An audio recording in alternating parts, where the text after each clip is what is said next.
Pero Pablo decía que como en el primer viaje el joven había desistido en medio del camino, ya no era confiable. Los eruditos dicen que Juan Marcos era sobrino de Bernabé, otros afirman que era su primo. Para mí ese es un detalle sin mucha importancia. Lo cierto es que estos dos hombres de Dios, Pablo y Bernabé, no se pusieron de acuerdo y tuvieron que separarse. Ahora, esto muestra que los hombres de Dios no siempre piensan igual, y no es por eso que dejan de ser hombres de Dios. Ambos, Pablo y Bernabé, estarán en el cielo con toda seguridad, y sin embargo en esta tierra fue mejor que trabajasen separados para conservar la unidad de la iglesia. Sí, unidad, porque una cosa es unidad y otra uniformidad. Podemos mantener unidad dentro de la diversidad. Bueno, en este segundo viaje Pablo pasó por Derbe, después llegó a Listra, donde conoció a un joven llamado Timoteo, hijo de Eunice, una mujer judía y de padre griego. Entonces Pablo le pidió a Timoteo que lo acompañara, pero antes le pidió que fuera circuncidado. Ahora, ¿por qué? Si el concilio de Jerusalén había decidido que no se pidiera a los no judíos que se circuncidaran, ¿por qué Pablo le pidió a Timoteo? Por la simple razón de que en el viaje visitarían muchas sinagogas judías, y Pablo no quería que el hecho de que Timoteo no era circuncidado fuese un impedimento para la predicación del Evangelio. Todo era un asunto de criterio, de sentido común. Bueno, siguiendo con el viaje, Pablo pasó por algunas ciudades de lo que hoy es Turquía, confirmando las iglesias que había visitado en su primer viaje. Finalmente llegó a Troas y allí, en la ciudad de Troas, tuvo una visión, una noche, un hombre que le pedía paz a Macedonia y ayúdanos. Al día siguiente Pablo compartió esta visión con sus compañeros y todos ellos decidieron atender el llamado divino y cruzar el mar Egeo para llegar a Macedonia. Cuando digo sus compañeros, estoy hablando de Timoteo, estoy hablando de Silas y evidentemente Lucas también andaba con ellos. Aquí empieza realmente el segundo viaje misionero de Pablo, porque hasta este punto él había pasado casi por los mismos lugares de su primer viaje. El primer punto de su llegada a Macedonia fue Neápolis. Macedonia ya es territorio europeo. Neápolis es hoy la ciudad de Kavala, a la orilla del mar. En los días de Pablo era el puerto a donde se llegaba. A unos 20 kilómetros de Neápolis se encuentra la ciudad de Filipos. En realidad, Filipos era en aquellos tiempos la ciudad donde la gente vivía. En Neápolis, en el puerto, no vivía mucha gente. Por eso Pablo se dirigió a Filipos.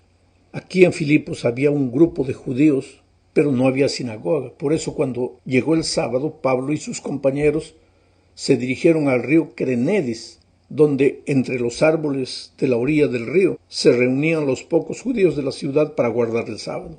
Ese pequeño grupo era dirigido por una mujer llamada Lidia, que fue la primera judía de Filipos que aceptó a Jesús. Lucas relata la historia de este modo en Hechos capítulo 16, versículos 14-15. Entre las que nos oían estaba una mujer llamada Lidia, que vendía telas de púrpura en la ciudad de Tiatira. Lidia adoraba a Dios y el Señor tocó su corazón para que diera cabida a lo que Pablo decía. Cuando ella y su familia fueron bautizadas, suplicante nos dijo: si ustedes consideran que soy fiel al Señor, vengan a mi casa y hospédense allí. Y nos sentimos obligados a quedarnos allí. Fue así que comenzó la obra cristiana en Filipo.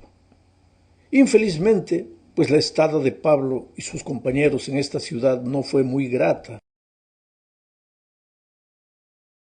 porque había una joven adivina que en realidad era endemoniada, que perturbaba a Pablo y sus compañeros. Esta joven adivina le daba mucho dinero, les hacía ganar mucho dinero a sus patrones. Entonces, cuando Pablo expulsó el demonio de esta joven, ella ya no tuvo el don de la adivinación, y los patrones, los dueños, se sintieron atacados y acusaron a Pablo delante de las autoridades, diciendo que habían venido a hacerles perder el negocio, en fin, inventaron un montón de cosas. Y fue así que prendieron a Pablo y Silas, y los castigaron, les laceraron las espaldas y los arrojaron en la prisión, advirtiendo al carcelero que si ellos se escapaban, él pagaría con su vida. Ahora, este incidente de la cárcel es milagroso, porque a medianoche hubo un terremoto y el carcelero, temeroso de que los presos hubieran escapado, intentó suicidarse, pero fue impedido por la intervención de Pablo. Como resultado de esto, el carcelero y su familia también fueron bautizados. Al día siguiente, y esta es la tercera parte de nuestro estudio, cuando las autoridades de Filipos se enteraron de que Pablo era ciudadano romano, se llenaron de temor y le pidieron que se retirase de la ciudad en libertad. Pablo no quiso discutir mucho y se fue, y pasando por Anfípolis y Apolonia llegaron a Tesalónica. Pablo no se detuvo en Anfípolis, en Apolonia. Lucas solo registra la ruta. En realidad todas estas ciudades forman parte de lo que se llamaba en aquel tiempo la Vía Ignacia, que era el camino comercial hacia Roma. Mi esposa y yo tuvimos la oportunidad de descansar a media mañana del intenso sol bajo la gigantesca escultura del león de Anfípolis, ubicada a la entrada de la ciudad. Bueno, Pablo llegó a Tesalónica, que hoy es una ciudad demasiado grande para ser visitada en un solo día. En esta ciudad, por 3 sábados seguidos, Pablo evangelizó a los judíos y a los griegos.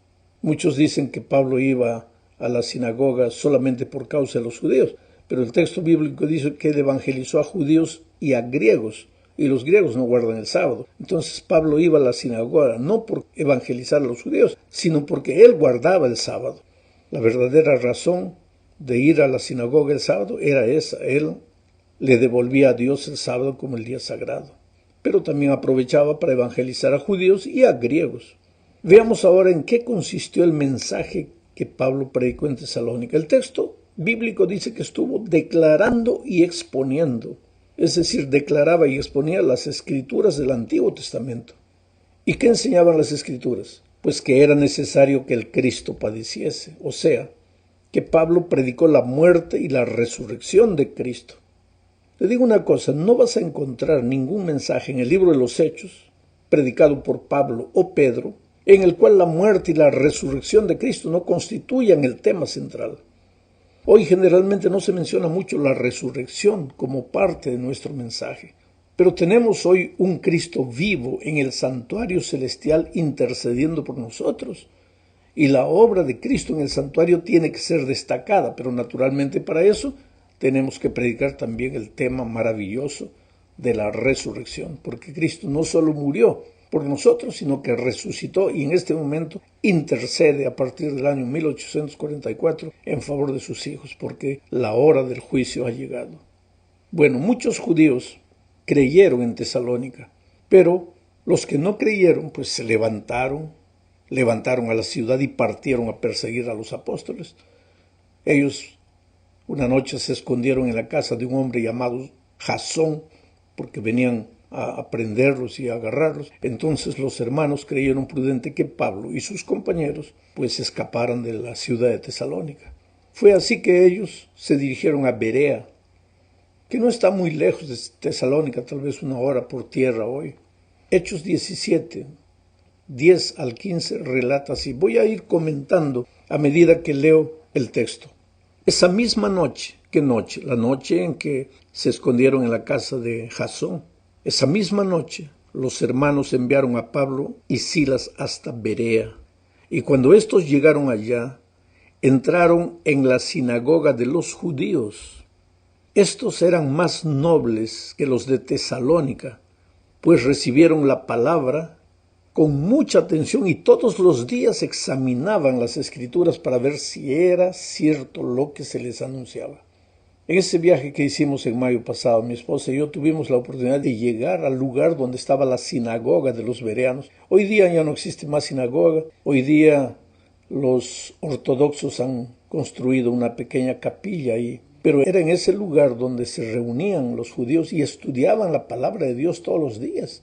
Pablo destaca el espíritu de los bereanos como cristianos que aceptaron la palabra de Dios, pero la estudiaban, la examinaban, La fe de ellos no era solo en base a la palabra del apóstol, sino que querían comprobar que todo lo que creían estaba escrito en la palabra de Dios. Y ese es el verdadero espíritu del cristiano. No creer en lo que los otros dicen solamente, sino analizar, leer con los propios ojos lo que la palabra de Dios dice. Sigo leyendo el texto. Entre los que creyeron había distinguidas mujeres griegas y un buen número de hombres. Cuando los judíos de Tesalónica supieron que también en Berea Pablo anunciaba la palabra de Dios, fueron allá para alborotar a las multitudes. Ya les dije, estaba solo a 1 hora. Hoy día no, de carro. Ese tiempo demoraría un poco más, pero era relativamente cerca. Los que habían perseguido a Pablo, Silas y Timoteo en Tesalónica, ahora cuando se enteraron que estaba en Berea, fueron para allá. Sigo leyendo el texto. Pero de inmediato los hermanos enviaron a Pablo al mar, mientras Silas y Timoteo se quedaban allí. Los encargados de trasladar a Pablo lo llevaron a Atenas, y a Silas y a Timoteo les ordenaron que se reunieran con él tan pronto como pudieran, y así lo hicieron. Ahora, querido, vamos a Atenas. Esta es la 4ª parte de nuestro estudio. Pablo esperaría en Atenas a Silas y a Timoteo. Él quería que Silas y Timoteo visitaran a los creyentes en Tesalónica para ver cómo estaban progresando en la fe. El versículo 16 del capítulo 17 dice: Mientras Pablo los esperaba en Atenas, su espíritu se enardecía viendo la ciudad entregada a la idolatría. Es que Atenas era el centro de la cultura de aquellos días. Era una ciudad entregada completamente a la idolatría. Y el versículo 17 continúa diciendo: Así que discutía en la sinagoga con los judíos y piadosos, y en la plaza cada día con los que concurrían. Porque a los griegos les gustaba ir a la plaza a discutir filosofía, cada uno hablaba de sus ideas, y Pablo fue allá donde la gente estaba para presentar también el mensaje del Evangelio. Esta plaza queda al pie de lo que hoy, los turistas que van a Grecia, a Atenas, saben lo que es la Acrópolis. Esa es la congestión del turismo. Y podemos imaginarnos a Pablo caminando por allí. Recordarás que Pablo construía tiendas para ganarse la vida y tal vez debe haber vendido algunas tiendas en ese mercado ahí. Y mientras vendía sus tiendas, hablaba del Señor Jesucristo. Continuemos leyendo el versículo 18. Dice: Algunos filósofos de los epicúreos y de los estoicos discutían con él. Unos decían: ¿qué querrá decir este palabrero? Y otros: parece que es predicador de nuevos dioses. Esto decían porque les predicaba el Evangelio de Jesús y de la resurrección. Interesante, los filósofos de ambos grupos que vinieron a oír lo que Pablo decía, consideraban el nombre de Jesús y la idea de la resurrección como un mensaje de nuevos dioses. No entendían. Pero continuemos con el versículo 19. Aquí dice: lo tomaron y lo trajeron al Areópago diciendo: ¿podremos saber qué es esta nueva enseñanza de que hablas? Mira, el Areópago se encontraba en una formación de roca muy peculiar, sobre cuya parte alta en la Acrópolis se había erigido el Partenón y los demás edificios que tenían relación con aquel gran centro religioso y cultural griego. El Areópago era una especie de tribunal griego formado por un consejo de nobles que se reunía al aire libre. Todos los turistas que visitan el Areópago hoy pueden leer desde la colina de Marte el sermón de Pablo que se encuentra allí grabado. Bueno, los filósofos griegos en aquel tiempo le dijeron a Pablo que querían saber más acerca de esta nueva doctrina del Evangelio. En otras palabras, estaban en una completa oscuridad espiritual. Estaban en peores circunstancias que los gálatas, los filipenses o los tesalonicenses. Sin embargo, ellos se creían grandes sabios. Las personas así, de este tipo, son las más difíciles de ser alcanzadas por la palabra de Dios. Y así sucede también con los que no son verdaderos creyentes, es decir, profesan ser cristianos pero no lo son, porque creen que no necesitan más que el conocimiento superficial que tienen. Parece que no se dan cuenta que en verdad necesitan un Salvador no solo en la cabeza, sino un Salvador que los haga caminar cada día, llevándolos de la mano para vivir la vida cristiana victoriosa. Continuaron pues los atenienses hablando con Pablo y le dijeron lo que está en el versículo 20 y 21. Pues traes a nuestros oídos cosas extrañas. Queremos pues saber qué quiere decir esto, porque todos los atenienses y los extranjeros residentes allí en ninguna otra cosa se interesaban sino en decir o en oír algo nuevo.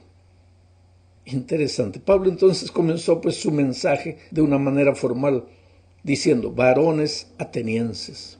Luego dijo que percibía que eran muy religiosos. Los atenienses en verdad, pues eran religiosos. Atenas estaba llena de ídolos, ya te dije, en cada esquina había un ídolo. El panteón de los dioses de los atenienses y los griegos era interminable. Había dioses pequeños, dioses grandes. Tenían un dios casi para cada circunstancia o situación. Eso es lo que Pablo estaba diciendo cuando dijo, ustedes son muy religiosos. En este sentido, eran verdaderamente muy religiosos. Y tal vez este era su problema, que eran religiosos. Vivían una religiosidad que los apartaba de Dios y de la persona de Jesucristo. Y ese es el problema de mucha gente hoy. No se trata de que las personas sean demasiado malas para ser salvas. Este no es el problema. El problema es que algunos se creen muy religiosos, dignos y buenos, que piensan que no necesitan un Salvador. Otros, en cambio, desde una postura materialista, se consideran tan humanos, compasivos y solidarios que no necesitan a Dios. Si soy bueno, ¿para qué Dios? La verdad es que tenemos que predicar el Evangelio, el mensaje de las buenas noticias, porque los seres humanos necesitan a Dios y están perdidos sin Cristo, aunque no lo sepan, aunque estén escondidos atrás de la religiosidad o de la incredulidad. Y es por este motivo que Pablo fue a Atenas. Los atenienses necesitaban escuchar el mensaje del Evangelio. Y destacaremos pues el hecho de que en Atenas Pablo no fue a la sinagoga. Comenzó su discurso magistral dirigiéndose a los varones atenienses. Y después que hizo esta observación de que eran muy religiosos, continuó diciendo en el versículo 23 lo siguiente, porque pasando y mirando vuestros santuarios, hallé también un altar en el cual estaba esta inscripción, al Dios no conocido, al que vosotros adoráis, pues sin conocerlo es a quien yo os anuncio. Pablo les dijo, pasando y mirando vuestro santuario, es decir, Pablo había visto los objetos de la adoración del pueblo, había visto sus altares, sus ídolos, sus templos. El hecho era que ese hermoso templo que llamaban el Partenón era un templo dedicado a Atena, la diosa virgen de los atenienses. Había ídolos por todas partes y Pablo había tomado nota de esas circunstancias y de que entre todos los ídolos había encontrado un altar que tenía la inscripción al Dios desconocido. La cantidad de conversos en Atenas fue reducida. El sermón de Pablo en el Areópago es impresionante, no tengo tiempo para comentarlo. No solo citó el texto bíblico, sino que citó a los literatos de ese tiempo, a los poetas, a los filósofos. Trató de hablar para gente de alta alcurnia, gente filósofa. Tuvo pocos resultados, pero tuvo, y buenos resultados, porque mucha gente influyente se convirtió. Dionisio, por ejemplo, un miembro del Areópago, se convirtió. Dámaris, para mencionar a una mujer en ese tiempo, tiene que la mujer haber sido importante. Pero de Atenas Pablo se dirigió a Corinto, y aquí termina el comentario esta semana. A mi esposa y a mí nos llevó apenas un par de horas ir de Atenas a Corinto por tierra, dirigiendo un carro. Pablo se quedó 1 año y medio en Corinto. Aquí el apóstol conoció a 2 grandes amigos llamados Aquila y Priscila. El relato sugiere que estos, Aquila y Priscila, ya eran cristianos cuando llegaron a Corinto, habían venido expulsados de probablemente Roma en la deportación que el emperador Claudio realizó. ¿Cuál fue el resultado de las actividades misioneras de Pablo en Corinto? Fue extraordinario, porque debido a los pocos resultados de su discurso intelectual allá en Atenas, cuando llegó a Corinto, Pablo dijo, no, ahora me he propuesto predicar a Cristo y solamente a Cristo crucificado. Y el éxito fue extraordinario en Corinto, porque cuando tú levantas a Cristo, pues las personas son atraídas a Jesús. A pesar de la fuerte oposición judía, el mensaje de Pablo prevaleció. Algunos judíos creyeron, al igual que algunos gentiles adoradores de Dios. Entre los conversos estaban Crispo, el dirigente de la sinagoga, y toda su familia. Muchos corintios creyeron y se bautizaron. Sin embargo, la situación entre los judíos era bastante tensa. Los judíos nunca dejaron en paz a Pablo. Y pues también ya había llegado el momento de regresar a Antioquía, así que Pablo de ahí de Corinto se dirigió a Efeso. En Efeso dejó a Aquila y Priscila, pasó algunos días con ellos ahí y después reanudó el viaje hacia Antioquía. Más tarde regresaría a Efeso y nosotros veremos tal vez en un estudio posterior la obra maravillosa